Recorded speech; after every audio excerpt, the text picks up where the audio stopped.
Arif sudah bisa bergabung? Sudah Bang, Siap, Masya Alhamdulillah. Allah. Sehat, Ustaz? Sehat, Alhamdulillah. Sehat. Bang Diki. Alhamdulillah. Baik, sudah pukul 10:15. Langsung saja Ustadz, kita mendengarkan ilmu dari Ustadz Arif Aman Lubis, dan dimohon untuk para peserta bisa mencatat hal-hal yang penting dan itu menjadi ilmu untuk rumah tangga kita. Tafadhol untuk Ustadz. Ya, bismillahirrahmanirrahim. Assalamualaikum warahmatullahi wabarakatuh. Alhamdulillahirabbil alamin. Alhamdulillahilladzi hadana li hadza wa ma kunna linahtadiya laula an hadanallah. Allahumma shalli ala sayyidina Muhammad wa ala alihi wa sahbihi wasallim. Alhamdulillah, segala puji bagi Allah Subhanahu wa taala, shalawat dan salam kepada Rasulullah sallallahu alaihi wasallam. Kembali alhamdulillah kita diizinkan oleh Allah Subhanahu wa taala untuk bisa bertemu dan untuk sama-sama kita belajar dari keluarga Rasulullah sallallahu alaihi wasallam. Kita belajar bagaimana kali ini ya cara untuk membangun cinta dari Rasulullah sallallahu alaihi wasallam, keluarga beliau, dan juga nanti dari salafus soleh. Ada 5 hal yang ingin saya bahas bagaimana cara kita mengkomunikasikan dan membangun cinta. Yang pertama adalah dengan kata-kata atau dengan verbal, dengan kata-kata kita, laki-laki maupun perempuan ya. Yang kedua dengan waktu yang berkualitas antara kita dan pasangan hidup kita. Yang ketiga dengan sentuhan. Yang keempat dengan memberikan hadiah. Yang kelima dengan tulus saling membantu. Ya, saling membantu. Kita bahas satu-satu ya. Seperti pertemuan yang kemarin ya, saya berusaha untuk menyampaikan apa-apa yang dilakukan oleh Rasulullah Shallallahu Alaihi Wasallam. Tapi mungkin tidak semuanya akan saya paparkan karena ada keterbatasan waktu. Dan yang lebih penting, saya coba pilihkan beberapa yang kira-kira bisa langsung untuk kita praktekkan, kita aplikasikan. Karena apa yang dilakukan oleh Rasulullah sejatinya itu adalah sunnah yang bisa kita aplikasikan. Yang kita dengan mengaplikasikannya akan mendapat pahala, juga kita insya Allah akan mendapatkan keberkahan, termasuk dengan tumbuhnya cinta, romantisme, dan kebahagiaan dalam rumah tangga kita.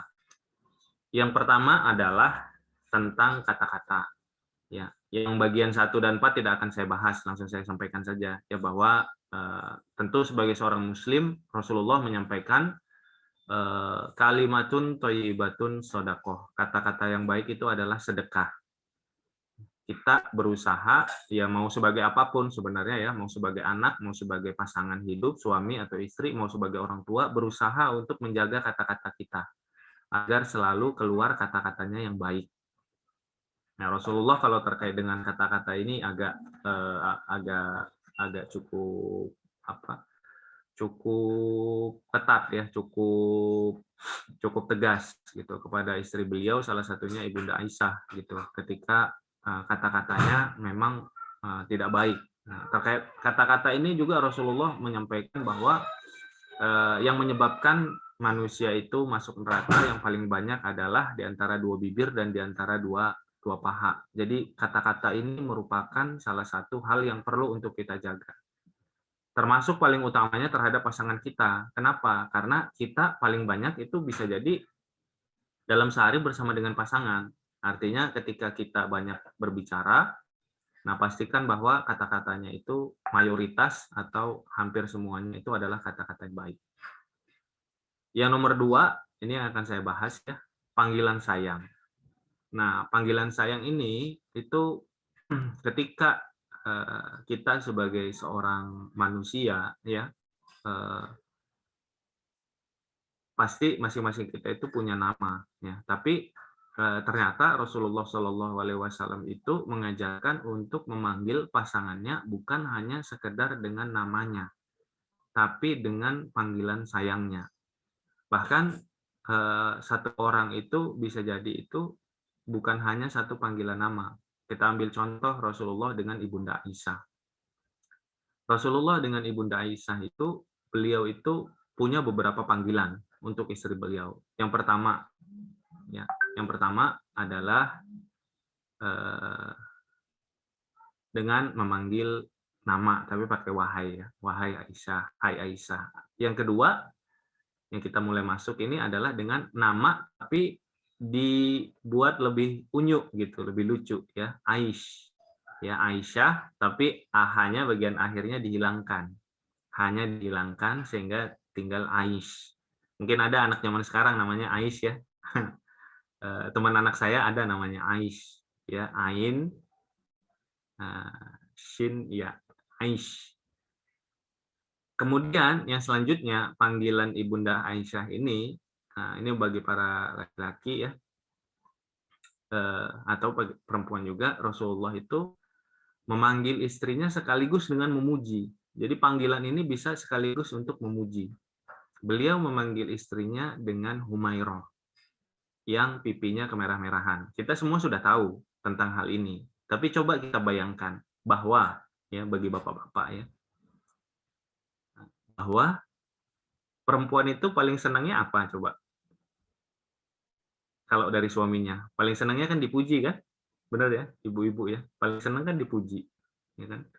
Ibu-ibu istri kita itu, bapak-bapak, kalau misalnya lagi coba-coba baju, itu bukan cerita bajunya pas yang mana, tapi kita ingin keluar dari kata-kata kita ingin cantik memakai baju itu, gitu. Jadi bukan sekedar nyoba-nyoba bajunya, gitu, tapi ingin terlihat cantik di hadapan suaminya dan ingin mendapatkan pengakuan atau pujian dari suaminya kan tentang kecantikan itu.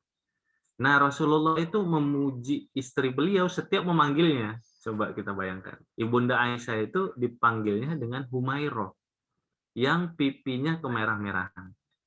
Itu kan beliau sedang memuji istrinya dengan kecantikan secara fisik kan?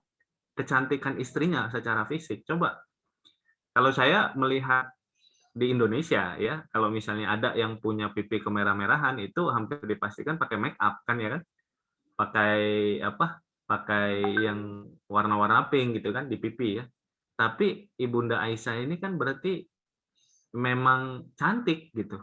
Wajahnya itu cantik gitu, putih, dan saking putihnya bagus itu kemerah-merahan pipinya.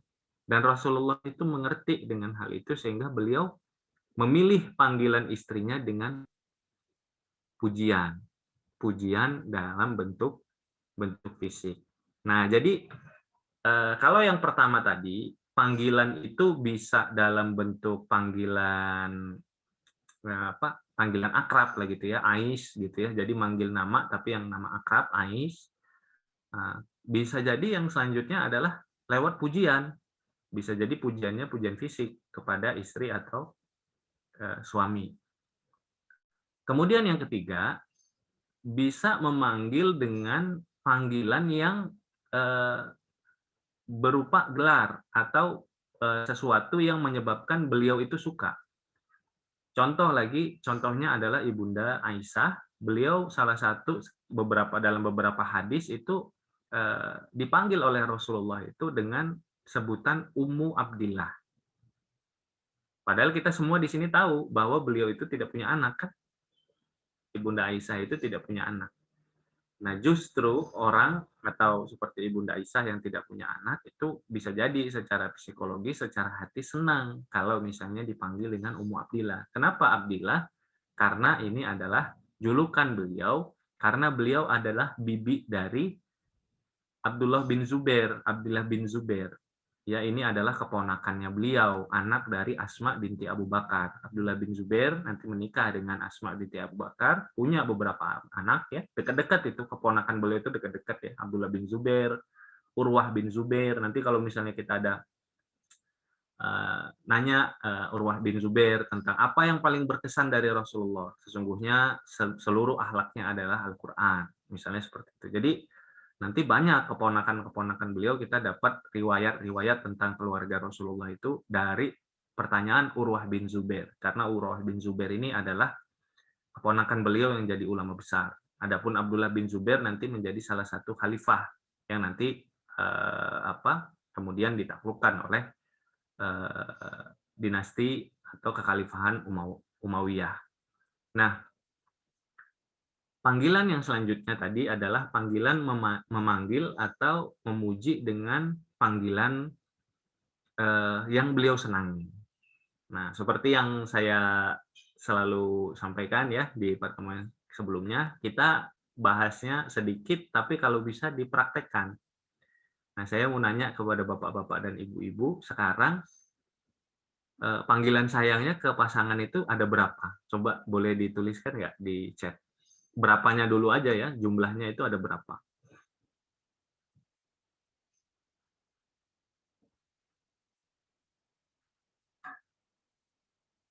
Ada dua. Ada dua. Satu. Ada dua, dua. Satu, satu, dua. Nah, nanti boleh ya ngobrol sama pasangan. Kenapa? Ya ini bagian dari mengikuti sunnah Rasulullah dan agar pasangan kita sama pasangan agak variatif. Ya mungkin panggilan yang pertama itu panggilan yang sudah ada, misalnya si cinta atau sayang atau apa, itu yang pertama. Yang kedua mungkin ayahnya anak-anak atau si ayah gitu. Karena suami senang misalnya kan, atau istri senang dipanggil sebagai seorang ayah atau sebagai seorang ibu, ya, ayahnya anak-anak gitu. Atau ibunya anak-anak. Kemudian bisa jadi yang ketiga, misalnya kalau tadi ya terkait dengan Ummu Abdillah tadi, misalnya suaminya saat ini adalah seorang yang lagi pendidikan S3 contohnya ya, saya mencontohkan seperti itu. Misalnya lagi berjuang nih dalam pendidikannya. Sudah aja dipanggil sama istrinya, Pak Doktor, misalnya seperti itu. Jadi suami itu kan termotivasi atau tersemangati gitu. Jadi atau solehah atau soleh atau suamiku yang soleh. Jadi panggilan itu maknanya atau fungsinya itu banyak. Jadi bisa menimbulkan cinta kasih, menunjukkan kepercayaan, bisa juga memberikan pujian, termasuk juga memberikan identitas. Panggilan itu bisa jadi memberikan identitas kepada pasangan hidup kita. Jadi kalau misalnya ada yang pasangan hidupnya misalnya dirasa aduh pasangan hidup saya kebanyakan main game gitu ya misalnya ya, panggillah dengan suamiku yang soleh misalnya. Itu kan doa sekaligus memberikan identitas kepada dirinya. Jadi saya dulu teringat ya ketika kecil saya diberikan identitas oleh ibu saya, nanti bagian yang terakhir juga ya, saya diberikan identitas oleh umi saya. Luar biasa umi saya ya. Jadi entah sudah tahu atau belum beliau tentang ini panggilan bisa memberikan identitas. Beliau memanggil kakak saya Pemudi Harapan Negeri. Karena kami orang Batak Melayu ya. Di Melayu itu ada istilah seperti itu. Kakak saya dipanggil Pemudi Harapan Negeri. Kemudian saya dipanggilnya Pemuda Harapan Bangsa. Bapak-bapak dan ibu-ibu tahu nggak? Saya itu tinggalnya itu, lahirnya nama desanya itu Aikloba. Aikloba itu di Kabupaten Asahan, Sumatera Utara. Dari Kota Medan, jaraknya itu sekitar 6 jam perjalanan, 250 km. Aikloba itu, kampung saya itu, desa saya itu, bukan kota kabupaten, bukan kota kecamatan, tapi kelurahan saja. Gitu. Jadi kebayang nggak itu? Kami di kampung. Gitu. Jadi di Sumatera Utara, jaraknya sekitar 6 jam dari ibu kota provinsi, bukan kota kabupaten, bukan kota kecamatan, tapi kelurahan. Tapi karena identitas tersebut, karena saya selalu dipanggil sama ibu saya ya sekali-sekali ya, sehari berapa kali gitu ya, manggilnya Bang Arif, ya Rif, Bang Arif, ya Abang gitu kan, dipanggil Abang itu jadi walaupun saya anak nomor 2 tapi laki-laki satu-satunya dipanggil Abang, jadi kan memberi identitas bahwa saya ini dewasa gitu kan.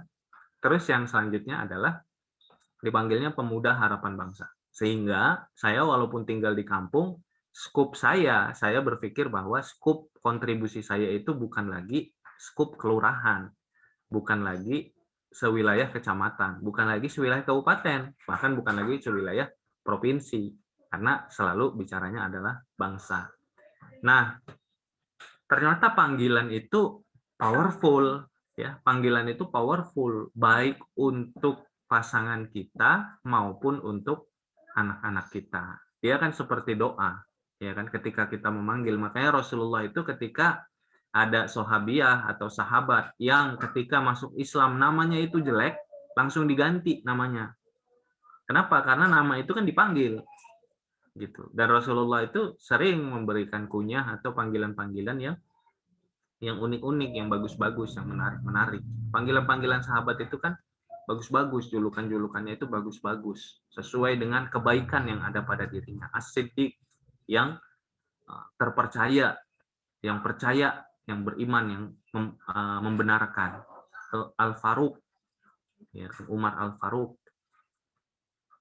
Kemudian yang lain-lainnya, sahabat-sahabat yang lain. Jadi yang pertama adalah kalau kita ke pasangan kita itu sudah punya panggilan beberapa, bagus. Tapi kalau misalnya masih satu, mungkin bisa ditambahkan. Kalau satu kan misalnya sayang atau cinta, itu kan panggilan dari sisi cinta kasih, romantisme. Tapi bisa ditambahkan siapa? Solehah, ya. Wah, ini ustazah nih. Istri kita ini ustazah di rumah, ya kan? Ustazah di rumah. Maksudnya adalah ustazah bagi anak-anak kita, bagi keluarga kita. Gitu. Suami kita ini ustadz nih, Pak Ustadz atau Bu Ustazah, gitu. Atau Pak Haji, Bu Haji karena mau berangkat haji, atau Pak Doktor karena lagi pendidikan, atau apa? Ya, suami soleh misalnya tadi ya, sangat ingin suami soleh. Nah, kalau misalnya ada pertanyaan gimana suami saya biar makin soleh, makin rajin sholat, ya dipanggillah dengan panggilan itu salah satunya. Panggillah dengan panggilan sayang yang bukan sekedar namanya si sayang atau si cinta, tapi juga ada kaitannya dengan penghargaan, doa, dan pemberian identitas yang baik, ya. Kemudian yang selanjutnya memuji kebaikan pasangan. Ini sepertinya sudah saya bahas ya di pertemuan yang selanjutnya ya, bahwa mengetahui kebaikan pasangan itu sangat penting ya. Di pertemuan yang sebelumnya saya sampaikan mengetahui kebaikan pasangan itu sangat penting, dan memuji kebaikan pasangan itu sangat penting juga untuk mengikat hati, untuk meyakinkan pasangan bahwa kita ini memang mendapatkan kebaikan dan menghargai kebaikan dari dirinya, dan juga untuk memberikan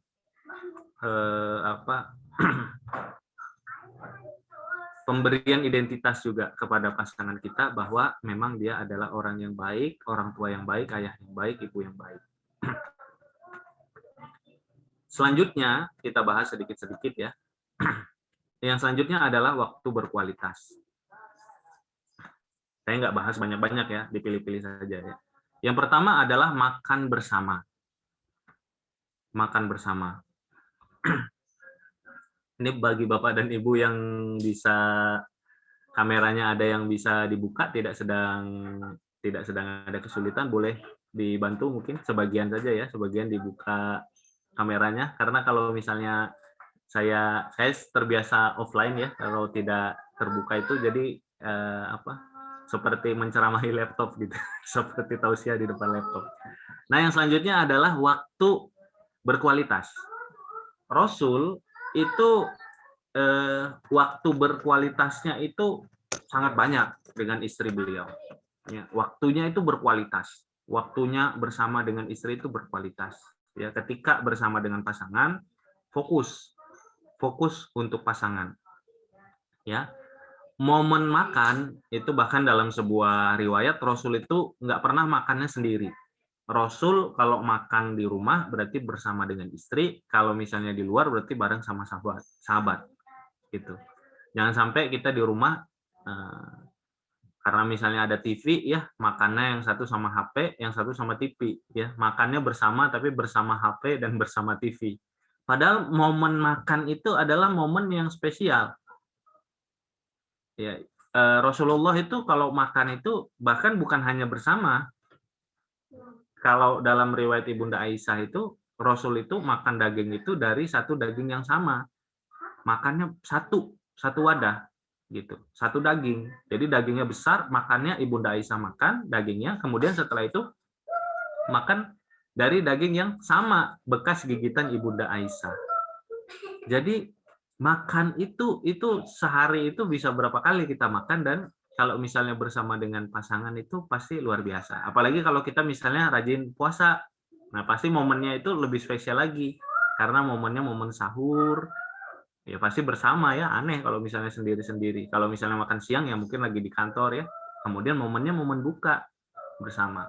Nah, makan termasuk minum. Rasul itu minum dari satu gelas yang sama, diminum, Ibunda Aisyah minum, kemudian Rasulullah ini minum gini ya. Kemudian Rasulullah itu minum dari bekas bibir yang sama dengan istri beliau. Jadi waktu yang sebentar makan, ya bisa jadi Rasul sangat sibuk ya, setelah itu nanti keluar lagi, ya kan waktu beliau kan nanti subuh, sebelum subuh doa, sholat, tahajud, berdoa, istighfar, berzikir, kemudian nanti subuh ke masjid, sampai nanti duha, ya kan nanti setelah itu sampai nanti syuruk ya, setelah itu pulang, sampai duha, nanti ke masjid kembali, nanti memberikan pengajaran, balik lagi, nanti asar sampai memberikan pengajaran lagi. Jadi banyak waktunya itu ke masjid walaupun masjidnya itu dekat. Ya, jadi tidak lama di perjalanan. Tapi ketika bersama dengan istri beliau itu berkualitas. Ya, berkualitas. Minum bersama. Nah, termasuk ya Bapak dan Ibu, ini boleh dicoba. Kalau ada yang merasa, ini saya juga sedang belajar ya, diajari oleh guru saya. Di sini ada nggak yang anak-anaknya sudah mulai masuk remaja? Yang umurnya mungkin sudah 9, 10, 11 tahun ya. 11 tahun, 12 tahun. Nah, ya termasuk kalau anaknya masih kecil-kecil ya. Salah satu yang bisa dibangun itu adalah selain makan bersama dengan anak-anak dan pasangan, ya, dengan suami, istri, dan juga anak-anak, sesekali coba untuk makan dari wadah yang sama. Kayak anak-anak di pesantren itu loh, bapak-bapak dan ibu-ibu. Jadi kalau bisa di rumah itu ada wadah yang agak besar. Jangan piringnya piring kecil-kecil semua. Ada yang sesekali wadah yang agak besar. Ini Ramadan ya, bentar lagi Ramadan ya. Nah cobain deh. Kalau misalnya bukanya di rumah, tiap buka itu coba makan dari wadah yang sama, kemudian semua orang itu tangannya itu ke tempat yang sama. Jadi semua orang itu bukan beda piring, tapi satu piring. Rasakan kenikmatan bersama dengan anak-anak.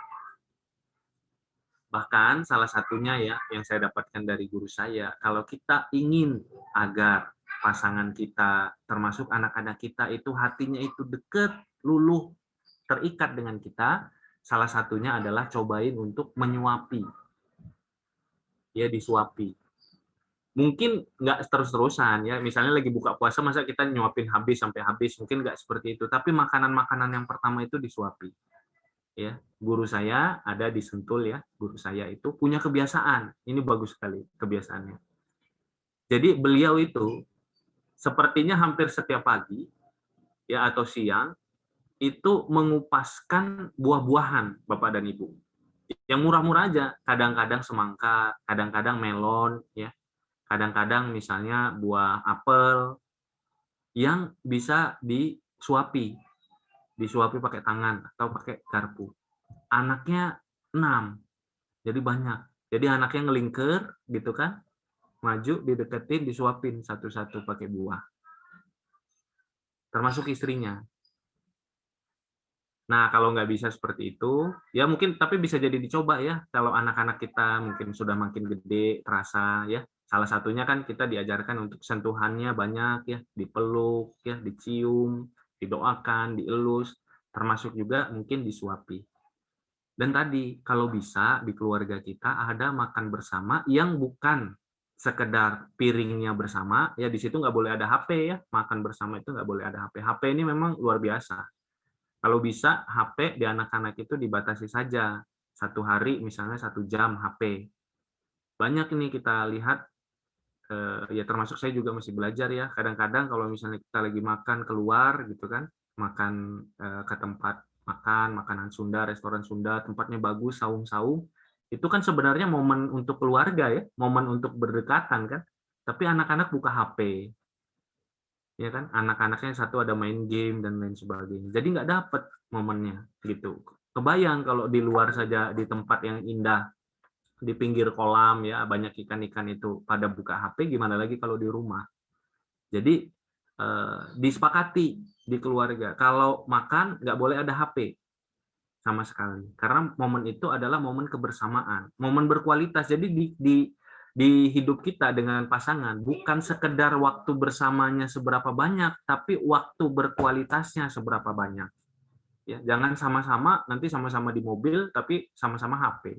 Sama-sama makan tapi sama-sama ya tadi satu di depan TV atau sama-sama sama TV gitu. Dua-duanya itu keikat di TV gitu. Nggak ada ikatan antar diri.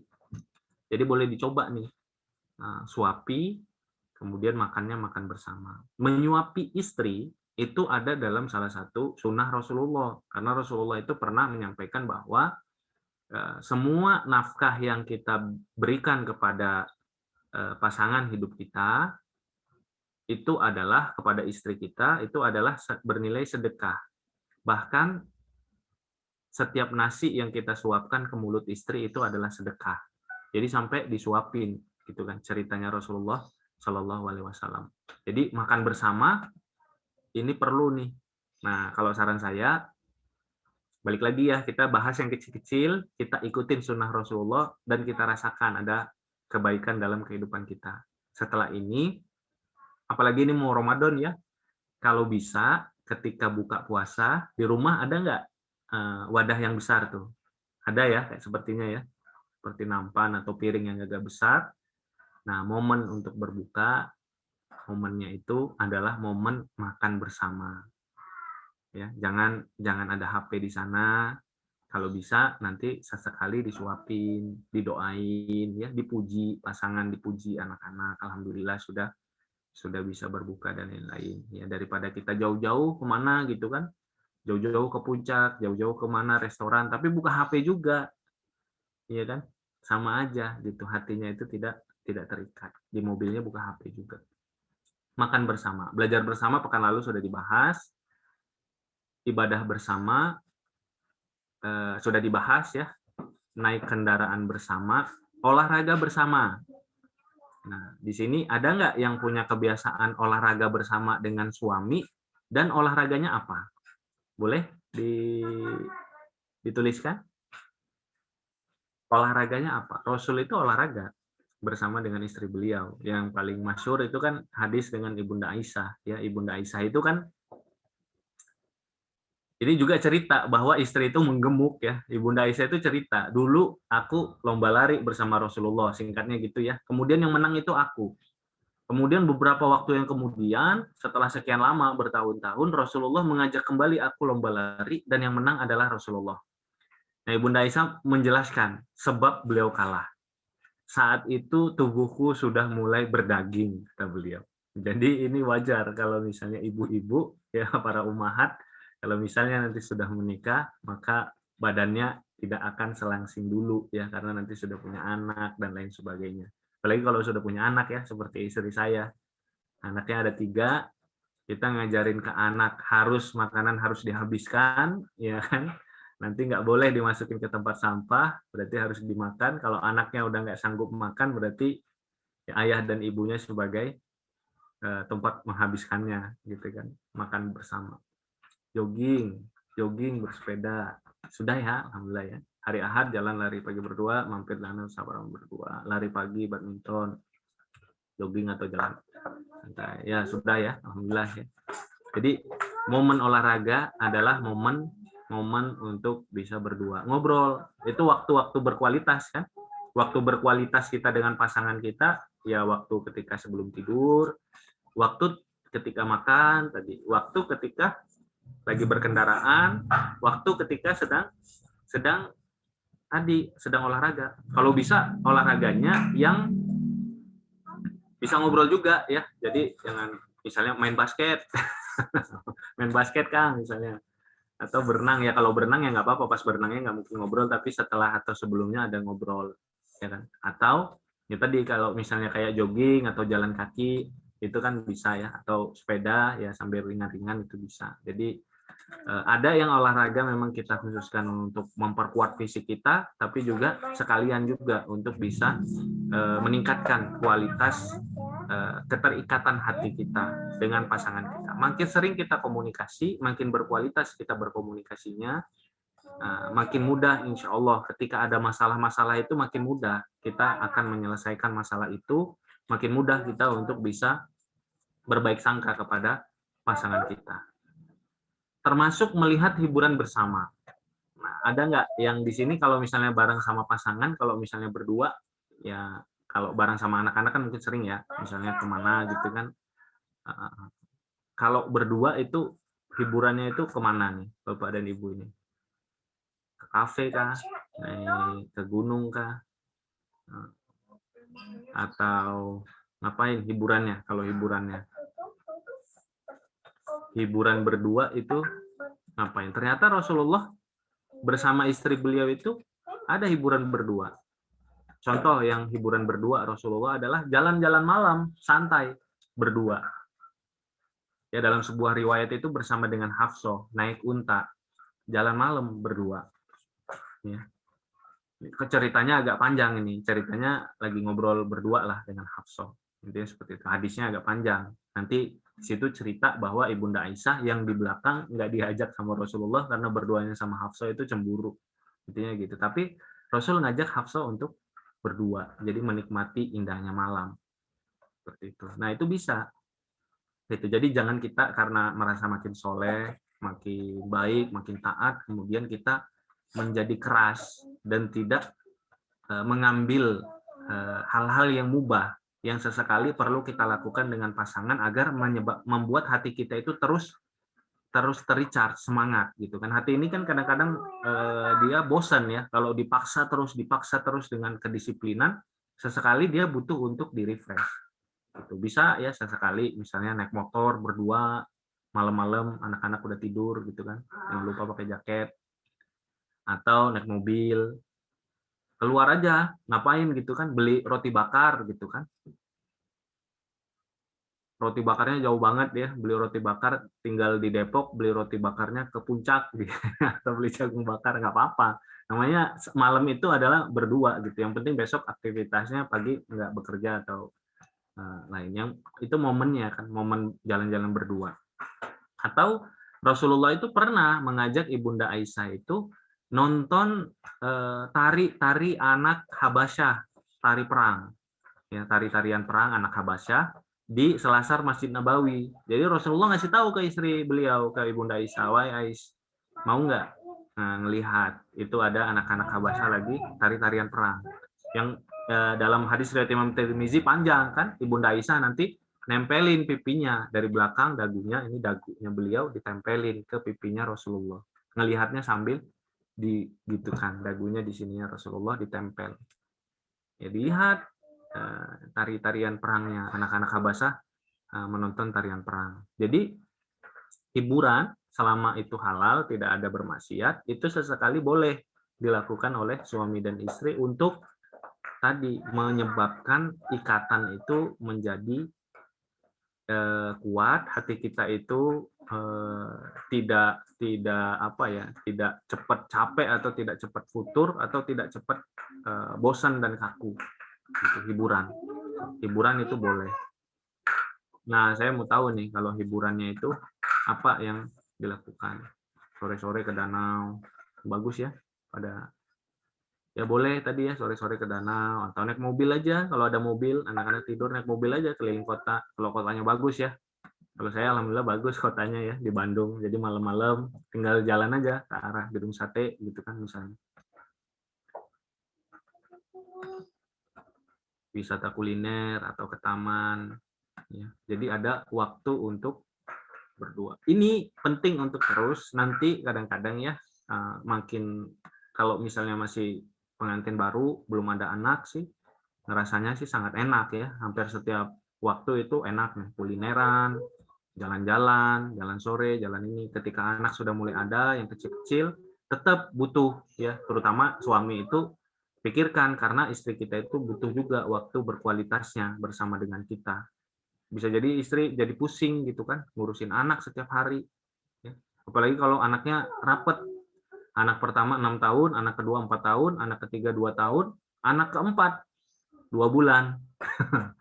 Itu tetap harus dicarikan caranya bagaimana berkualitas. Mungkin berkualitasnya anak yang paling bayi tetap bisa diajak ikutan karena harus tetap menyusuin, tapi diajak istri kita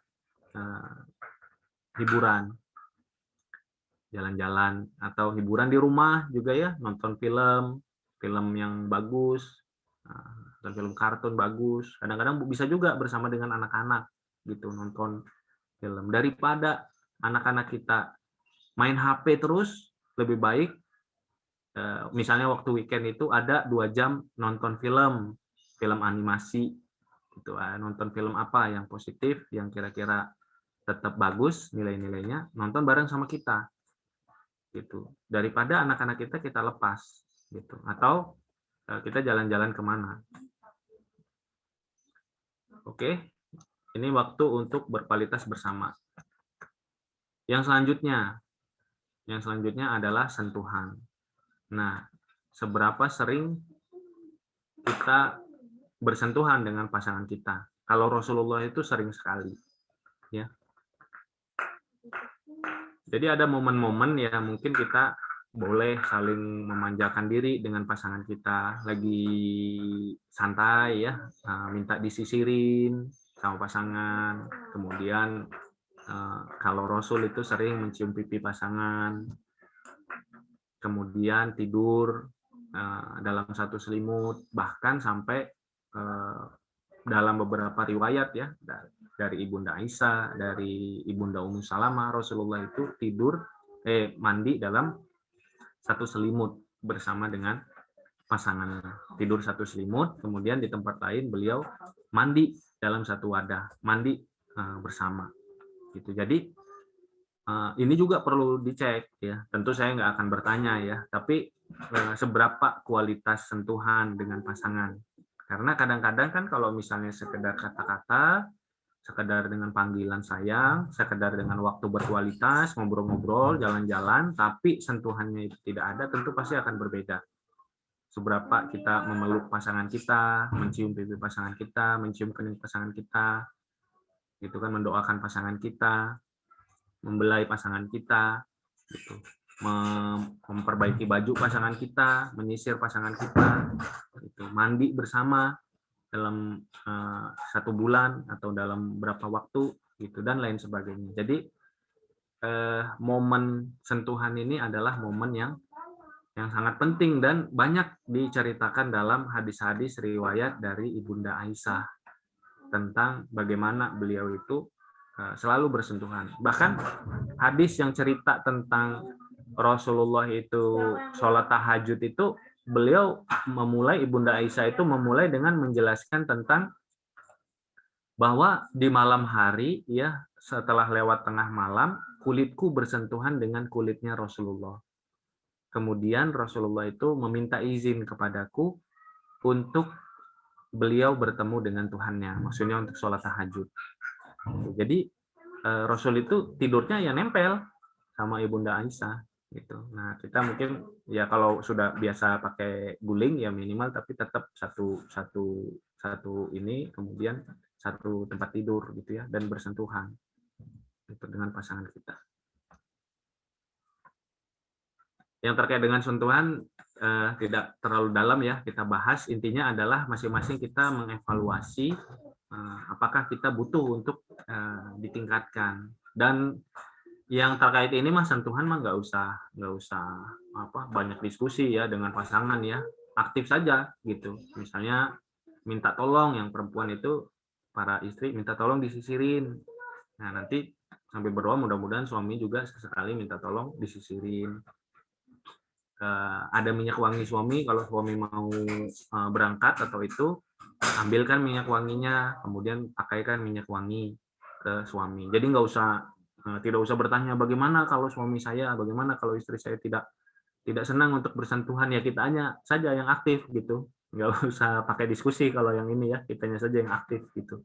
Kitanya aktif untuk memperbanyak sentuhan. Contoh misalnya suami saya kok nggak seperti Rasul ya, ketika pergi itu nggak pernah mencium pipi saya. Ya udah teman-teman aja yang perempuan yang rajin-rajin nyium pipi istrinya, nyium pipi suaminya, mohon maaf.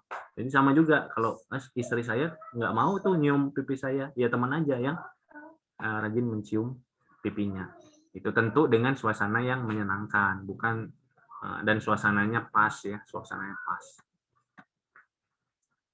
Selanjutnya adalah memberikan hadiah.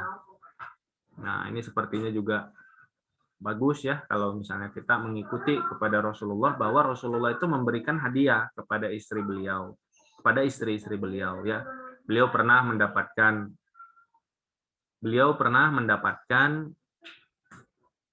hadiah ya dari Raja Habasyah, kemudian dibagikan kepada istri-istri beliau. Kemudian istri beliau, misalnya contohnya Ummu Salamah, itu pernah memiliki madu yang sangat enak, kemudian dibagikan kepada Rasulullah SAW sebagai hadiah. Jadi saling memberikan hadiah, Ya, kalau misalnya yang bapak-bapak, misalnya kita punya gaji atau punya kelebihan, bisa sesekali kita berikan hadiah kepada istri kita, termasuk memberikan hadiah kepada orang tua pasangan kita atau memberikan hadiah kepada keluarga pasangan kita. Itu juga luar biasa. Ya, luar biasa membuat hati pasangan kita menjadi semakin cinta dengan kita. Kenapa? Ya kalau saya jujur saja, salah satu yang menyebabkan istri saya sangat saya cintai adalah karena beliau sangat mencintai dan sangat memuliakan ibu saya.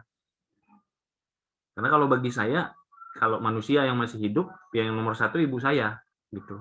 Yang masih hidup manusia itu ya ibu saya, gitu.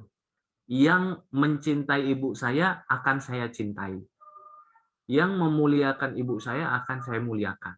Bukan dari istri saya saja, gitu. Dari orang-orang. Kalau ada sahabat ibu saya yang memuliakan ibu saya, maka beliau akan saya muliakan. Mungkin kita juga seperti itu ya. Kalau ada orang yang mencintai orang yang sangat kita cintai, maka kita akan mencintainya. Yang memuliakan orang yang sangat muliakan, kita muliakan, maka dia akan kita muliakan. Nah, inilah yang di pertemuan yang lalu saya sampaikan, bagaimana Ibunda Khadijah itu memuliakan wanita yang sangat dimuliakan Rasulullah, yaitu Halimatus Sa'diyah. Nah, ini kuncian juga ya, kalau kita ingin mengambil atau mengikat hati pasangan kita, jangan pernah jadikan mertua kita sebagai musuh, tapi jadikan mertua kita sebagai orang yang kita muliakan. Tapi saya bete, tapi saya nggak suka, ya nggak peduli. Itulah tugas kita sebagai seorang muslim, bersabar. Ya, kita berakhlak dengan orang sesuai dengan akhlak kita kepadanya, bukan akhlak dia kepada kita. Gitu. Sama ya, orang tua juga nggak semua orang tua itu soleh, nggak semua orang tua itu baik. Tapi perintah dari Allah dalam Al-Quran surat Luqman ayat 14 adalah berbuat baik kepada orang tua, birrul walidain. Di situ ada pahala, di situ ada kemuliaan, di situ ada ridho Allah. Mau orang tuanya baik ataupun tidak baik, sama juga mertua. Mau mertuanya baik atau tidak baik, kalau baik ya alhamdulillah, banyak-banyak bersyukur. Kalau tidak baik ya banyak-banyak bersabar, tapi tetap kita memuliakan. Jadi misalnya seperti ini ya, ini momen-momen, apalagi momen mendekati Ramadan, momen sangat indah sebenarnya, mengikat hati dengan pasangan gimana? Sama-sama punya program, ya bareng-bareng aja, nggak usah sendiri-sendiri, memberikan hadiah kepada mertua, orang tua, dan saudara-saudara ipar. Sehingga saya itu akan sangat bahagia ketika ibu saya dapat hadiah, saudara saya, kakak saya yang di Medan dapat hadiah, keponakan-keponakan dapat hadiah. Dan istri saya juga sangat bahagia ketika keponakan-keponakannya, saudara-saudaranya itu dapat hadiah dari kami. Jadi bisa jadi saling memberikan hadiah itu bukan berarti kita sebagai suami memberikan hadiah kepada mertua, kepada saudara ipar, bukan. Tapi kita sebagai keluarga memberikan hadiah. kepada saudara kita, kepada saudara ipar kita, kepada orang tua kita, kepada mertua kita. Ya, sama, kedudukannya sama dalam hal hadiah ya, sama-sama kita berikan hadiah sehingga kita bahagia, orang tua kita dimuliakan oleh istri kita. Istri kita bahagia, orang tuanya dimuliakan oleh kita. Kita bahagia, kakak kita, adik kita, saudara kita dikasih hadiah, keponakan kita dikasih hadiah. Sama. Istri kita juga senang karena kakak, adik, saudaranya mendapatkan hadiah. Jadi bikin program. Nah, mau Ramadan atau nanti mau Idul Fitri, berikan hadiah kepada orang tua, mertua, dan saudara-saudara ipar. Itu juga mengikat hati. Ya, saling mengikat hati. Apalagi kalau orangnya itu, pasangan hidup kita itu sangat berbakti dan sangat mencintai orang tuanya. Maka insya Allah simple, itu sebenarnya simple kalau sudah seperti itu. Bagaimana agar kita dimuliakan, dicintai oleh pasangan, muliakanlah orang tuanya. Sangat simple. Itu yang keempat, dan yang terakhir adalah saling membantu. Bantu istri, bantu suami. Ya, suami kita bantu untuk bisa, teman-teman bantu untuk bisa berakhlak terbaik, istri dibantu untuk bisa taat. Ya, itu yang paling penting dulu ya. Kemudian saling bantu pekerjaan rumah tangga. Apakah di rumah itu ada khodimat atau pembantu, kemudian bagian-bagian pekerjaannya seperti apa. Dan membantu pasangan, terutama suami membantu istri, itu bisa menumbuhkan rasa cinta, walaupun yang dibantu itu sedikit. Karena kalau kita belajar ya para suami dari hadis-hadis yang diriwayatkan oleh Ibunda Aisyah tentang keutamaan Rasul, itu terlihat secara psikologis apa yang paling dicintai istri dari suaminya. Ya kan? Contoh tadi ya, Rasul sholat malam. Nah, Rasul sebelum sholat malam itu minta izin kepada Ibunda Aisyah. Ya, perbuatan Rasul minta izin atau berkomunikasi, wahai istriku, izinkan aku untuk sholat malam, itu sangat dicintai oleh seorang istri. Kenapa? Karena suami itu memuliakan istri. Gitu. Bahkan untuk sholat aja dia berkomunikasi. Nah, itu penting tuh. Kita jadi dari hadis-hadis keluarganya Rasul, kita bisa belajar bukan hanya membangun cinta, tapi bisa belajar apa sih yang paling spesial dari Rasulullah sebagai seorang suami yang bisa kita ikuti. Termasuk ini, membantu urusan rumah tangga. Ternyata, dan memang kita tanya saja sama ibu-ibu atau para bunda yang ada di sini, ya para istri yang ada di sini, membantu istri mencuci piring itu menaikkan kadar kecintaan istri kepada kita, ya kan? Membantu istri membereskan mainan anak-anak, ya ketika anak-anak misalnya sudah tidur, atau menyapu atau membereskan ruang tamu dan lain sebagainya, itu menaikkan kadar cinta pasangan kita. Jadi itu paham. Kenapa? Karena Ibunda Aisyah ketika ditanya oleh Urwah, ya salah satunya Urwah bin Zubair itu bertanya, apa yang Rasulullah lakukan ketika di rumah? Rasul itu seperti orang biasa. Ya beliau aktivitas di rumah, tapi beliau membantu pekerjaan istrinya.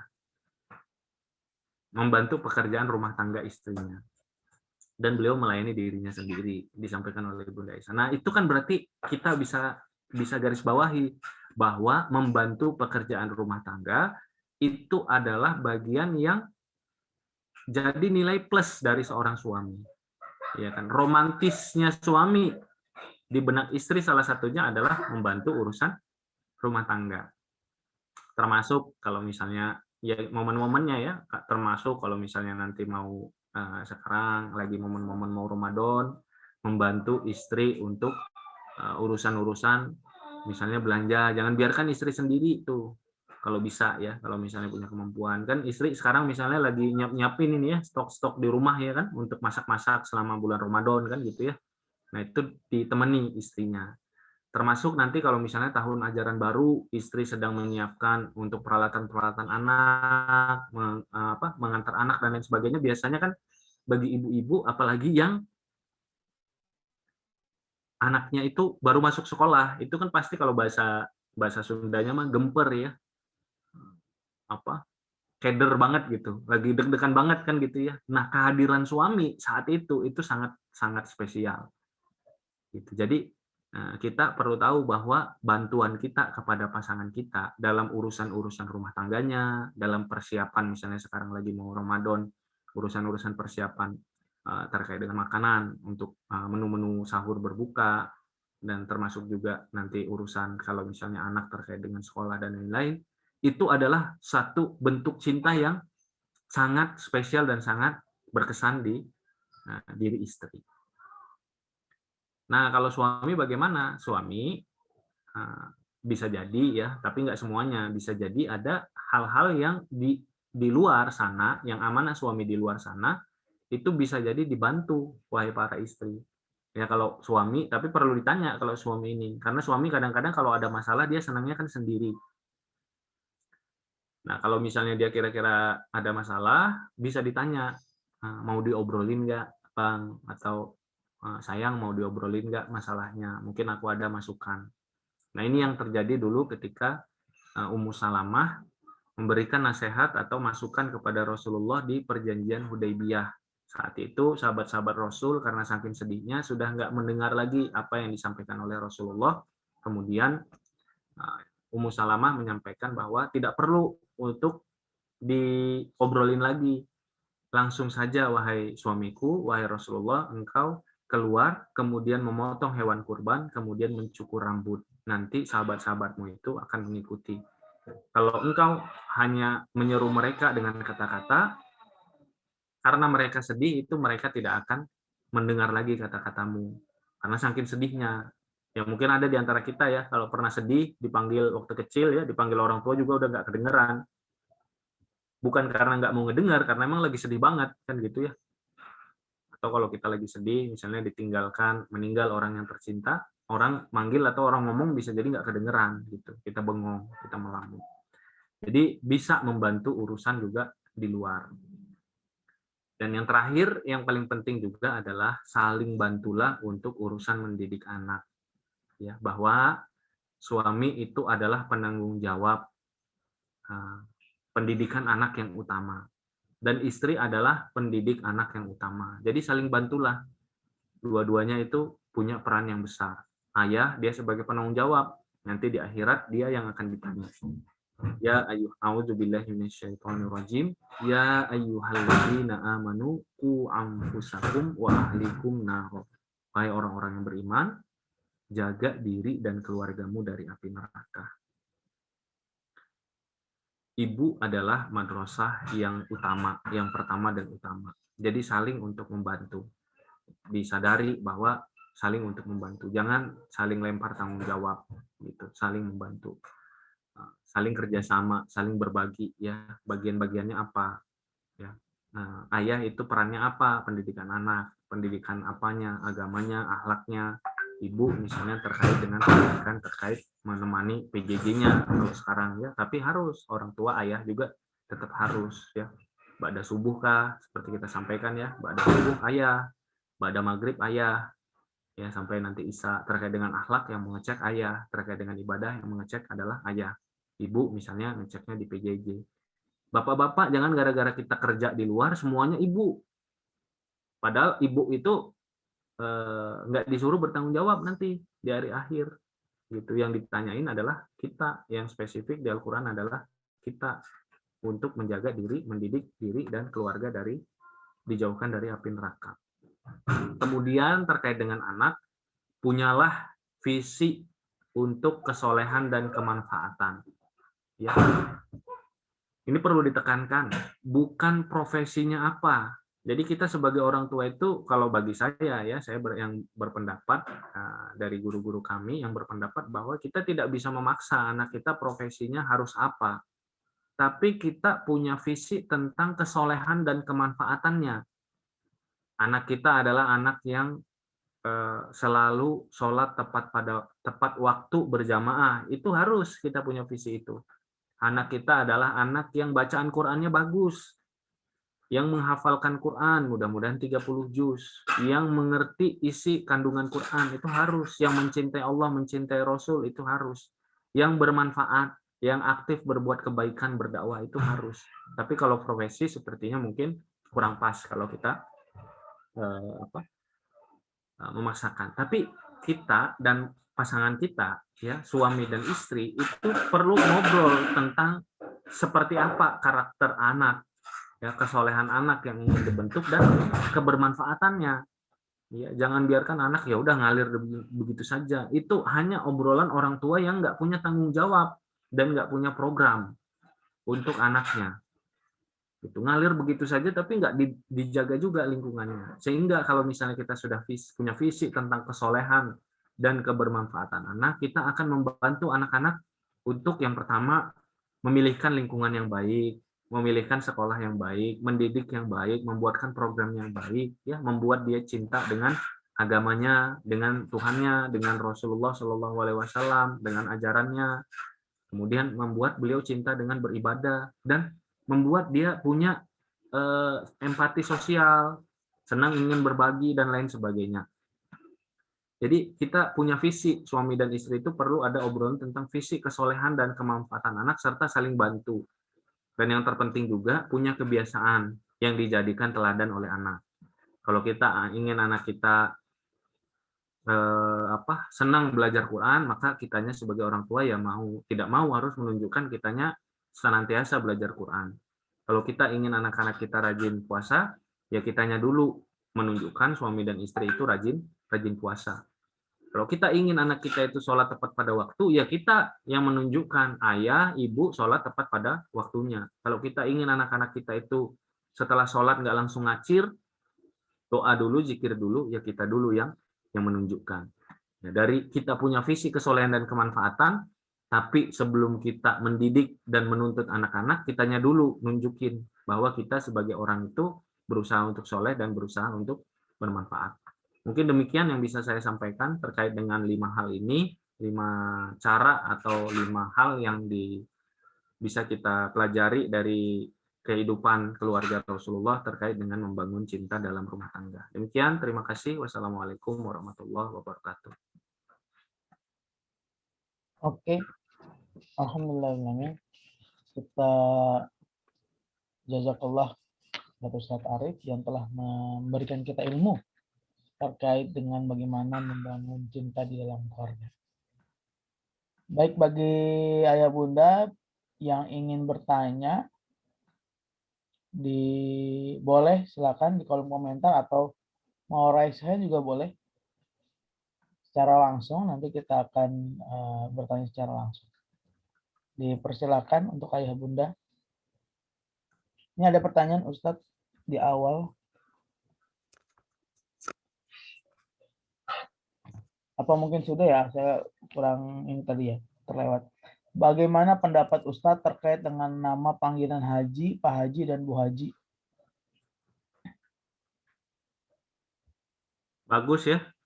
Bagus-bagus saja kalau untuk internal ya, dan tidak ada rasa sombong dan ini. Intinya kan kita menyemangati dengan kita misalnya lagi nabung nih. Suami dan istri lagi menabung untuk berangkat haji. Ya, panggilan itu kan adalah bagian dari doa ya. Jadi kita dengan memanggil pasangan kita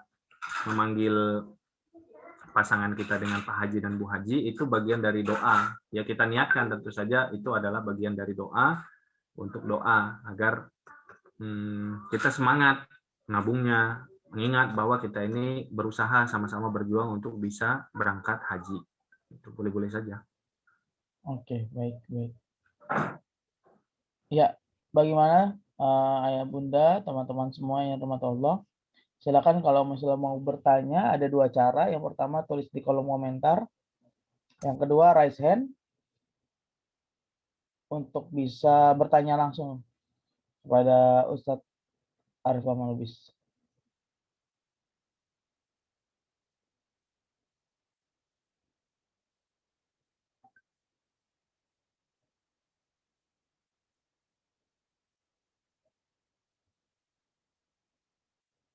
Oke. Dari Bunda kayaknya, Angga Tribintari. Ini Bunda, ya Bunda kayak seperti Bunda atau ayah ya.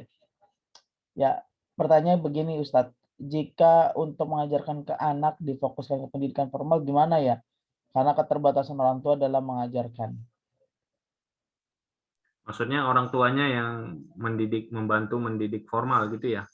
Nanti kalau untuk yang terkait agama memanggil ustadz gitu mungkin ya.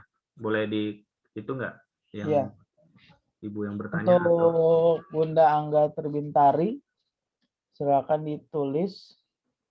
Ini maksudnya apakah fokus di pendidikan formal, kemudian pendidikan agama dibantu oleh ustadz atau ustadz guru gitu ya. atau guru yang mempunyai pemahaman lebih. Nanti bisa dijelaskan. Nah, ini ada pertanyaan lagi, Ustadz Arif, dari Ayah Yayan Suryana. Assalamualaikum Ustadz, apakah anak laki-laki yang tidak melihat contoh ayahnya sholat ke masjid otomatis akan malas juga ya? Walau sudah diberi pendidikan dan lingkungan yang baik. Ya tidak otomatis ya, tapi anak itu pasti di awalnya itu meniru, dia akan meniru orang tua, dia akan menjadi peniru yang ulung gitu. Dan nanti bisa jadi ketika ya ayahnya misalnya malas, anaknya bisa rajin, tentu enggak serta-merta. Bisa jadi nanti karena doa dari kita atau ketika dia nanti sudah mulai masuk masa dia bisa berpikir, dia kita tanamkan keimanan, dia kita tanamkan pemikiran, dia kita tanamkan kesadaran, bisa jadi dia akhirnya memilih untuk tidak seperti ayahnya yang malas misalnya untuk ke masjid. Tapi ya yang paling baik tentu saja berkesinambungan, dalam arti kalau misalnya kecil itu otomatis dia memang niru ya. Jadi saya punya sahabat contohnya gini ya. Sahabat saya ini anaknya itu ada 4. Nomor 1 dan nomor 2 itu sudah hafiz Quran. Sahabat saya belum hafiz Quran, tapi ketika saya tanya bagaimana cara agar anak itu bisa senang dengan Quran itu dulu. Kemudian dia kuat untuk menghafalkan Quran. Ya, kalau menghafal Quran itu kan memang harus ada kemauan juga gitu, jangan nggak sekedar untuk dipaksa-paksa. Kata sahabat saya ini ternyata caranya adalah kitanya sebagai orang tua yang menunjukkan bahwa kitanya itu senang membaca Quran. Jadi anaknya itu lagi main misalnya di rumah, lagi belajar di rumah, orang tuanya itu ganti-gantian, suami dan istri ganti-gantian. Deket, ada di dekat anak-anaknya baca Quran. Deket, di dekat anaknya baca arti Quran. Gitu. Intinya anak itu melihat orang tua itu senang dengan Quran sehingga anak itu akhirnya punya bayangan. Anak itu kan paling bagus ya ketika masa-masa mereka lagi balita itu, masa awal-awal mereka itu bisa berpikir, itu ada tertanam pada alam bawah sadar mereka tentang nilai sesuatu. Nah, anak dari sahabat saya ini tertanam nilai bahwa kalau jadi orang muslim yang baik itu adalah yang selalu bersama dengan Quran. Gitu. Itu tertanam di diri anak-anaknya. Jadi anak-anaknya di awal nggak semangat untuk menghafalkan Quran, tapi semangat untuk bersama dengan Quran. Nah, nanti setelah SMP, kalau nggak salah, SMP itu anak yang pertama itu baru hafal misalnya 3 juz. Itu kan agak telat sebenarnya ya bagi yang mau menghafal Quran gitu. Selesai SMP baru hafal 3 juz. Tapi sudah senang dengan baca Quran dan yang lain. Ketika muncul kesadaran dalam dirinya, cepat untuk mendapatkan hafalan. Karena sudah dibaca-baca, walaupun belum dihafal itu sudah terus dibaca. Termasuk juga kalau kita ingin anak-anak kita, terutama yang laki-laki, punya anak laki-laki, ingin anak-anak itu tertanam dalam dirinya bahwa muslim yang baik itu adalah yang senang ke masjid, ya mau nggak mau ya memang kita harus menunjukkan ke masjid. Ini sampai-sampai ya terkait dengan ini ya. Imam Ahmad itu punya ibu dan ayah beliau sudah meninggal ya, dari salafus soleh. Kita sampaikan tadi ya, kita belajar nggak hanya sekedar dari Rasulullah, tapi dari sahabat dan salafus soleh. Imam Ahmad ayahnya sudah meninggal. Bagaimana cara ibunya mendidik? Ibunya mendidik itu beliau dibangunkan beberapa waktu, mungkin sekitar 1 jam sebelum subuh. Jadi ini masih balita, Imam Ahmad ini masih balita umur 5 tahunan, 4 tahun 5 tahun itu sudah diajak untuk sholat tahajud. Ya walaupun masih ngantuk-ngantuk lah gitu kan.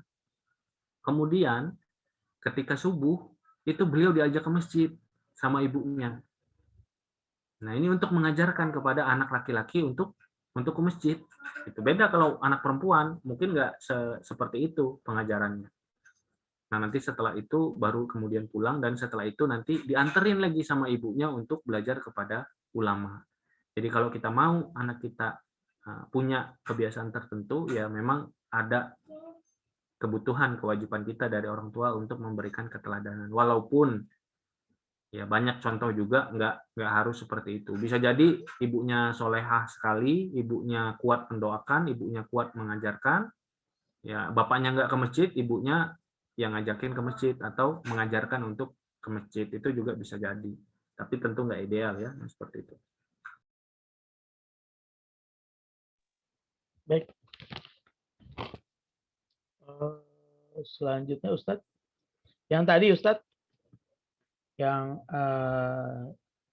Yayan Suryana, Ayah Yayan Suryana, maksudnya adalah dibantu Ustadz dari sekolahnya karena pekerjaan yang jauh dari keluarga.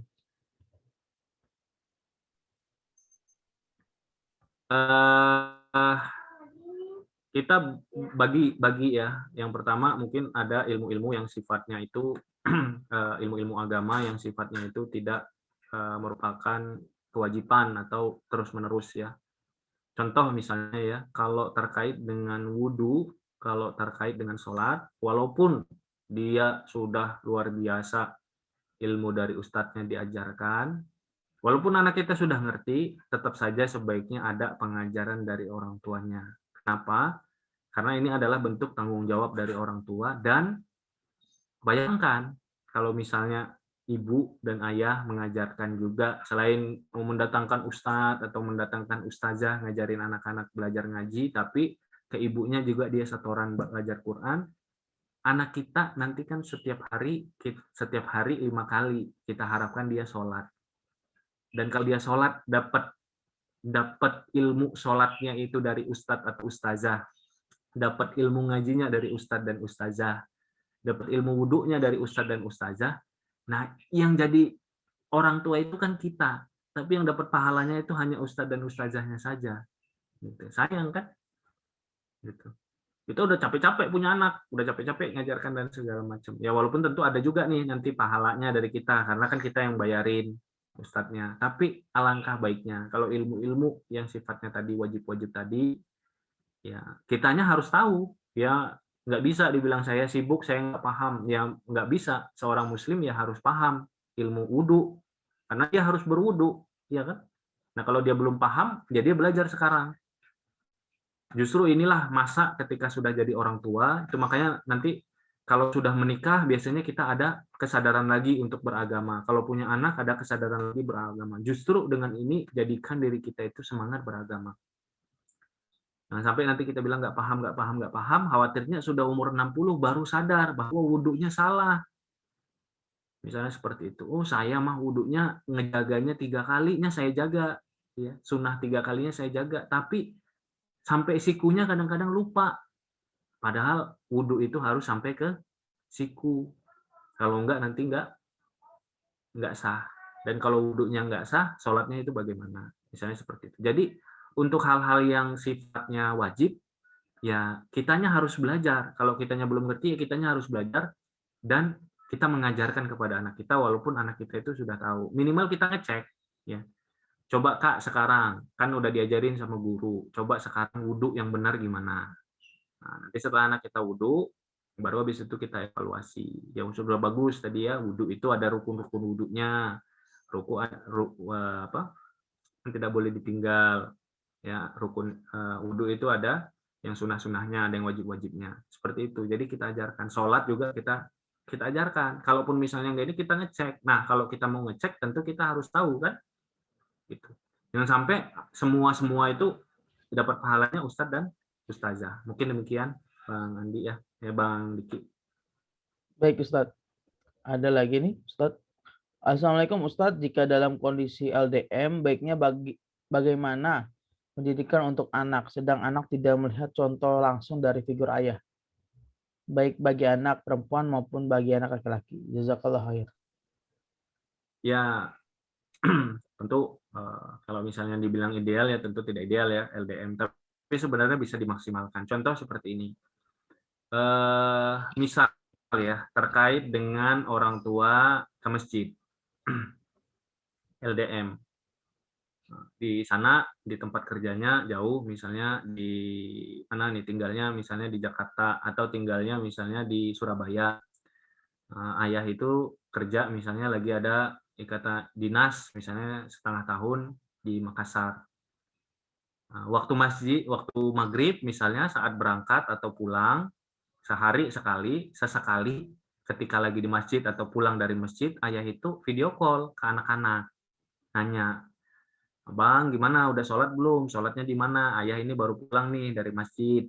Nah, seperti itu. Jadi menghadirkan, seolah-olah menghadirkan aktivitas orang tua yang beribadah itu ke anak, gitu. Subuh, nah, sebelum subuh itu telepon, video call, bangunkan. Ya jadi nggak sekedar ibu saja, jangan gara-gara ayah misalnya setengah tahun lagi di Makassar, kemudian semuanya ibu gitu. Tapi ayah yang membangunkan ibu, tetap tuh kalau bisa suami yang membangunkan istri. Ya tetap kalau bisa kita sebagai suami itu kita yang membangunkan istrinya. Ya, jadi kita bangun misalnya sekarang subuhnya jam di Bandung misalnya jam 4.35, 40.36 kita bangunkan istri jam 4. Dia bangun, sholat dulu, tahajud. Kemudian kita bangunkan anak sebelum subuh, video call. Ya banyak-banyak video call aja, video call anak. Nanti habis subuh kita video call lagi. Pada subuh tadi seperti yang pekan lalu saya sampaikan, pada subuh ayah sudah siap tuh baca Riyadhus Shalihin di hadapan anak-anak gitu. Nanti uh, apa anak-anak itu ya melingkar melihat ke ayahnya yang ada di video gitu atau pakai Zoom, pakai laptop, pakai Zoom. Jadi majelisnya itu majelis ilmunya tetap ada gitu. Ayah itu bisa ngecek hafalan anak pakai video call, siang-siang lagi istirahat, anak lagi di rumah PJJ, video call. Jadi sebenarnya sangat bisa ya, sangat bisa untuk dilakukan hal-hal tersebut. Tinggal memang jadinya yang aslinya langsung, kalau sekarang mah ada fasilitas teknologinya, pakai video call atau berangkat ke masjid bareng. Nah, barengnya gimana? Ayah jalan dari Makassar, dari apartemennya atau dari kontrakannya, anak jalan. Nanti di jalan di kompleks sama-sama video call. Ya, aku ini lagi jalan nih. Nih gitu, sama-sama jalan ke masjid. Jadi aktivitas-aktivitas kebersamaannya ditempelkan terus dengan aktivitas ibadah. Baik itu sholat, baik itu hafalan, baik itu sudah zikir nggak apa segala macamnya, cek doa dan lain sebagainya. Mungkin demikian Bang Andi. Bang Diki kok Bang Andi terus ya. Bang Diki. Mirip sama. Kangen sama Andi. Baik Ustadz. Aneh ngeliat kayak Bang Andi. Iya, Ya. soalnya rambutnya. Oke Ustadz, ada pertanyaan ini yang cukup menarik. Assalamualaikum Ustadz, bagaimana kalau antara istri dan suami itu ada perbedaan pandangan dalam mendidik anak? Istri lebih ke tegas, tapi jangan sampai main tangan atau bentak. Tapi suami lebih main ke tangan, walaupun hanya nyentil dan cubit. Tapi menurut saya anak malah takut bukannya nurut dan lebih rentan berbohong karena takut dicubit.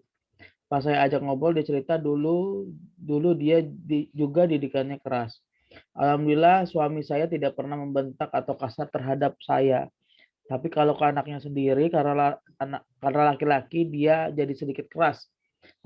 Apalagi kalau anaknya itu nggak nurut kalau saya bilangin. Jadi suami bilangnya harus nurut sama ibunya. Umur anak saya 4 tahun Ustadz.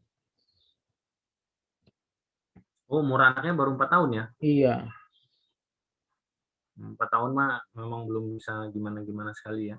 Jadi mungkin di kita itu wajar ya, selalu ada perbedaan pendapat ya, perbedaan pendapat antara suami istri, karena memang boleh untuk bermusyawarah antara suami dan istri terkait dengan pendidikan anak lah, terkait dengan pengelolaan keuangan dan lain-lain. Tapi bagaimana cara untuk menyelesaikan ketika ada perbedaan? Saran saya sama-sama belajar, sama-sama belajar bagaimana dulu Rasulullah dan para sahabat itu ketika mendidik anak. Jadi kalau saya pahami, tidak tepat juga kalau misalnya anak itu dengan psikologi yang sekarang ya, itu harus semuanya itu dengan kata-kata yang baik, tidak boleh kata jangan, gitu. Padahal dalam surat Luqman itu Luqman mengatakan kalau untuk urusan keimanan pakai kata jangan, ya kan? Jangan syirik, kan gitu kan? Jangan tinggalkan sholat, gitu. Jadi kita menggali bagaimana Rasul dan para sahabat itu mendidik anak. Nah, termasuk terkait dengan agama, terkait dengan urusan agama, ketegasan itu ada ya. Kalau misalnya mau dicari nanti asarnya, Umar itu di rumahnya itu ada cambuk, tapi nggak pernah dipakai. Cambuknya itu hanya untuk menunjukkan bahwa ada ketegasan di rumah ini. Ya, tapi ini bukan tentu sesuai dengan tentu sesuai dengan budaya ya. Jangan dipakai juga ke Indonesia. Di Indonesia bisa jadi nggak cocok. Maksud saya gini, maksud saya ada beberapa pengajaran yang nggak tepat kalau misalnya kita selalu pakai segala sesuatunya itu disamakan. Itu contoh misalnya terkait dengan sholat. Rasul itu tegas, sholat itu umur 7 tahun ajarin. Ya, umur 7 tahun, 7 sampai 10 itu nanti kalau sudah 10 itu dipukul. Tapi tentu dipukulnya bukan dipukul yang menyakiti. Dan kalau bisa jangan sampai dipukul. Ya prinsip kita jangan sampai memukul, tapi itu penjelasan dari Rasul itu ingin menjelaskan bahwa sholat itu adalah sesuatu yang sangat sangat penting. Makanya kita kalau dulu ya pendidikan dari orang tua kita, kadang-kadang kalau terkait dengan belajar Quran untuk mengajarkan adab, kadang-kadang kan ada ya, saya juga sama ya dulu apa sih lidinya lidinya Mikro. kelapa yang paling tebal itu kan ditaruh. Tapi kalau bisa jangan pernah dipakai gitu. Itu nggak usah dipakai atau kita tidak perlu pakai itu kalau zaman kita sekarang. Tapi terkait dengan Quran kita harus ngasih tahu anak juga adab. Tapi umurnya juga disesuaikan. Kan tadi umurnya masih 4 tahun ya. Anak 4 tahun jangankan untuk nurut atau gimana, untuk sholat juga masih belum ya. 4 tahun itu baru sholat juga baru jengkang-jengkang aja kan, baru berdiri tiba-tiba langsung selonjoran tidur dan lain-lain sebagainya. Jadi akalnya memang belum ada. Nah, kita juga nanti pelajari terkait dengan akal. Jadi anak itu mulai dididik terkait dengan benar-benar paham misalnya tentang sholat, umur 4 tahun mah belum ngerti, umur 3 tahun mah belum ngerti. Ya. Dia baru bisa dikasih ngerti kalau kita sholat, jangan ribut di dekat kita. Kita lagi sholat, hargain. Ya. Kalau kakak lagi sholat, jangan diganggu. Itu dulu. Atau kalau mau ikut sholat, ya ikut. Tapi jangan ribut gitu. Jangan ganggu. Kalau umur 3 tahun belum bisa juga, 2 tahun belum bisa dibilang jangan ganggu. Yang ikut sama kita, lendot-lendot segala macam ya diterima aja. Gitu. Rasul juga dulu biasa aja ketika sedang sujud dinaiki oleh Hasan dan Husain. Misalnya seperti itu. Yang repot kan anak-anak sekarang juga ada yang umur 10 tahun masih main-main.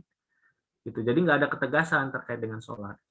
Itu yang pertama ya. Jadi lihat Bapak dan Ibu umur anak kita, nanti diskusi sama suami ya, belajar lagi anak itu umur berapa dia sudah bisa memang dikasih ketegasan. Jangan-jangan anak ngelawan karena segala sesuatu itu diancam-ancam. Jadi ngelawan. Gitu kan. Segala sesuatunya diancam-ancam. Terus yang kedua ada prioritas tadi yang diajarkan oleh Rasul. Prioritas kita mendidik anak itu ada prioritasnya.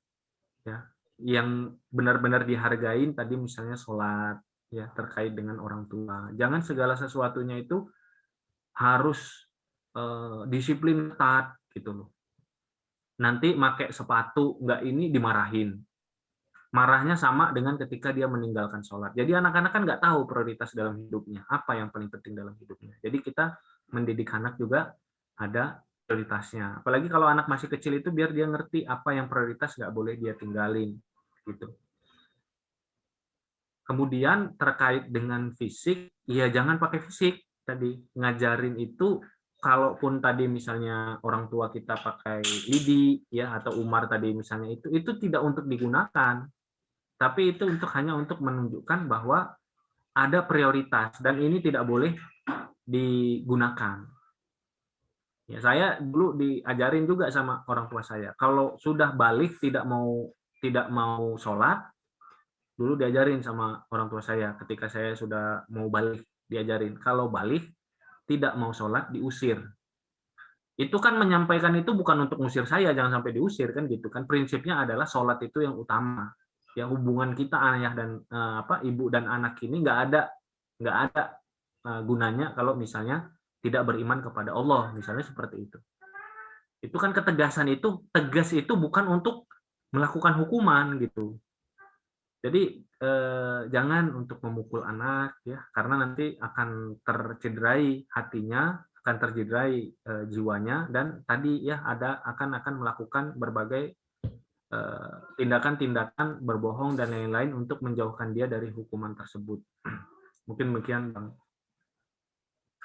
Baik Ustadz, karena sudah pukul 11:30 dan masih ada pertanyaan sih beberapa, cuma memang pukul 11:30, jadi kita selesaikan. Buat ayah bunda semua, mohon maaf apabila ada pertanyaan-pertanyaan yang belum bisa dijawab. Dan insya Allah di minggu depan kita akan berkumpul lagi ya, kawan-kawan semua. Jadi kita bisa sharing bareng terkait dengan bagaimana meneladani dari rumah tangga Rasulullah, rumah tangga para sahabat, dan rumah tangga para tabi'in, dan kita bisa aplikasikan di rumah tangga kita masing-masing. Baik, ada sedikit penutup Ustadz mungkin?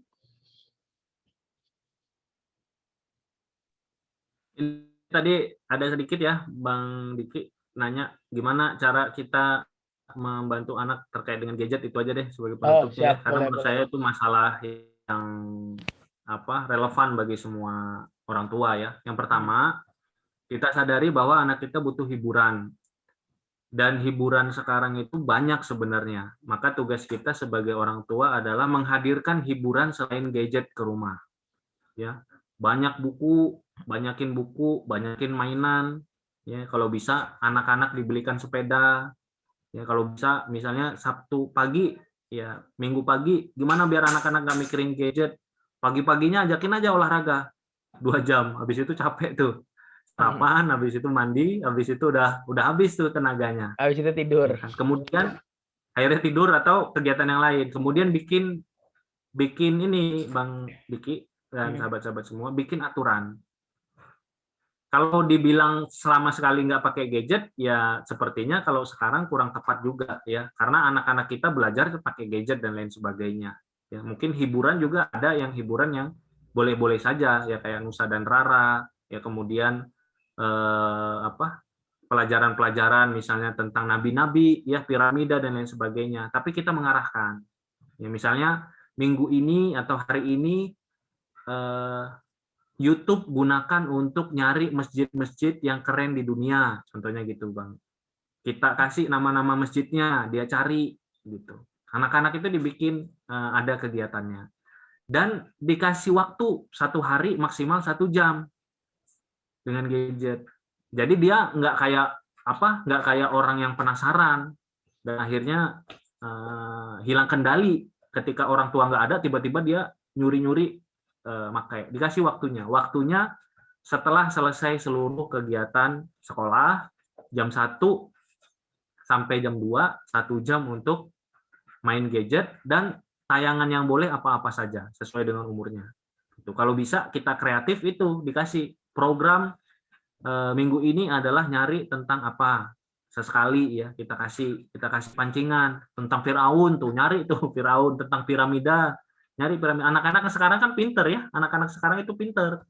Kita kadang-kadang orang tua nggak paham, dia bisa paham dari gadget itu tadi. Jadi jangan serta-merta juga mungkin 100% kita batasi sehingga potensi anak-anak kita yang bisa cepat belajar dengan adanya YouTube itu hilang, tapi kita arahkan. Jadi mungkin gitu saran saya, kasih hiburan selain dengan gadget sehingga waktu dia hiburan, misalnya sehari dia butuh 4 jam 5 jam main, dia punya waktu 3 jam untuk main sepeda, main balok, main anak-anak atau main mobil-mobilan dan lain sebagainya. Kayak kita dulu aja ya. Yang kedua, kasih aturan 1 hari misalnya 1 jam. Yang ketiga, ketika main gadget, kasih juga alternatif. Apakah lihat harimau, lihat kebun binatang, vlog ke Mekah, vlog ke Madinah, vlog ke Turki, itu kan menarik ya. Bisa nonton, bahkan kadang-kadang kalau saya sama anak-anak kadang-kadang nonton bareng gitu. Nonton bareng. Dengan gadget itu nonton bareng. Jadi gadget itu bukan dimusuhi, tapi dijadikan sarana anak-anak kita juga belajar. Tapi jangan sampai kecanduan. Jangan kemana-mana bawa gadget. Anak-anak insya Allah kalau kita ajarkan disiplin, insya Allah bisa. Mungkin itu saja. Tadi ada pertanyaan yang saya lihat menarik dan sepertinya relevan untuk kita semuanya. Baik. Tadi tambahan dari Ustadz terkait dengan gadget. Ya, teman-teman semua, kita akan sudahi acara kita pada saat ini. Terima kasih buat teman-teman yang hadir dan terima kasih sangat terima kasih buat Ustadz Arif Lubis yang telah menyediakan waktunya di pertemuan pertama dan pertemuan kedua. Insya Allah minggu depan ada di pertemuan ketiga dan pertemuan keempat bagi ayah bunda yang bisa meluangkan waktunya. Karena ini kita lebih enak kalau misalnya secara langsung. Kalau nonton siaran ulang itu paling juga 5 menit, 10 menit habis itu di skip gitu.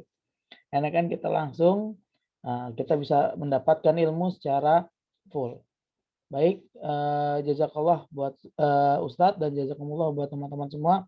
Semoga diberikan kesehatan, diberikan keberkahan dari setiap hari-harinya.